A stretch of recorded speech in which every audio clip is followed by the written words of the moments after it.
বাংলাদেশে শেখ হাসিনার বিচার নিশ্চিত করতে ভারত সহায়তা করবে কিনা তা নিয়ে সংশয় জানিয়েছেন রাজনৈতিক বিশ্লেষকরা।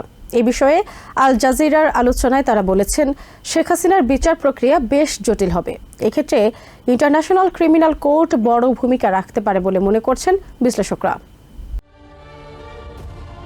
গণহত্যা, দুর্নীতি, গুম খুনের অভিযোগ মাথায় নিয়ে ভারতে পালিয়ে আছেন বাংলাদেশের সাবেক প্রধানমন্ত্রী শেখ হাসিনা। সম্প্রতি তার অপরাধের বিচারের জন্য নিজ দেশে ফিরিয়ে দিতে ভারত সরকারকে কূটনৈতিক নোট পাঠিয়েছে বাংলাদেশ। শেখ হাসিনার গণহত্যা আর নিজের প্রাণ বাঁচাতে ভারতে পালিয়ে যাওয়া এই মুহূর্তে আন্তর্জাতিকভাবে একটি আলোচিত প্রসঙ্গ। এ নিয়ে আলোচনা হয়েছে আল জাজিরার জনপ্রিয় শো ইনসাইড স্টোরিতে। সেখানে ভারতের হরিয়ানা রাজ্যের ও.পি. জিন্দাল গ্লোবাল ইউনিভার্সিটির প্রফেসর শ্রী রাধা দত্ত বলেছেন, হাসিনাকে ভারত থেকে বাংলাদেশে ফিরিয়ে আনা সহজ হবে না। এই আন্তর্জাতিক সম্পর্ক বিষয়ক বিশ্লেষক আরো বলেন, ভারতকে শুধুমাত্র একটি কূটনৈতিক বার্তা পাঠানো হয়েছে, সাথে হাসিনার নামে জারি হওয়া কোনো পরোয়ানা পাঠানো হয়নি।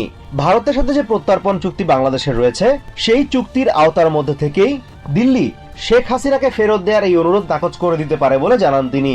দেশে ফিরে গেলে শেখ হাসিনা ন্যায় বিচার পাবেন কিনা জানতে চাইলে ইউনিভার্সিটি অফ সাসেক্সের senior research fellow Sohela Naznin বলছেন, বিচারের স্বচ্ছতার বিষয়টি নিশ্চিত করতে পারে ইন্টারন্যাশনাল ক্রিমিনাল কোর্ট। তবে শেখ হাসিনার বিরুদ্ধে একের পর এক মামলা, গ্রেপ্তারি পরোয়ানা জারি এবং ভারতের কাছ থেকে ফেরত চাওয়ার পুরো প্রক্রিয়াটিকে অযৌক্তিক দাবি করেছেন হাসিনা পুত্র সজীব ওয়াজেদ জয়। এই বিষয়ে জানতে চাইলে নারী পক্ষের সহপ্রতিষ্ঠাতা শিরিন হক বলেন, তিনি জয়ের সাথে একমত নন।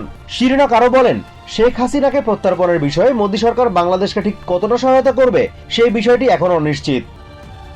Azimur Rashid Kanak, TVN 24 news desk.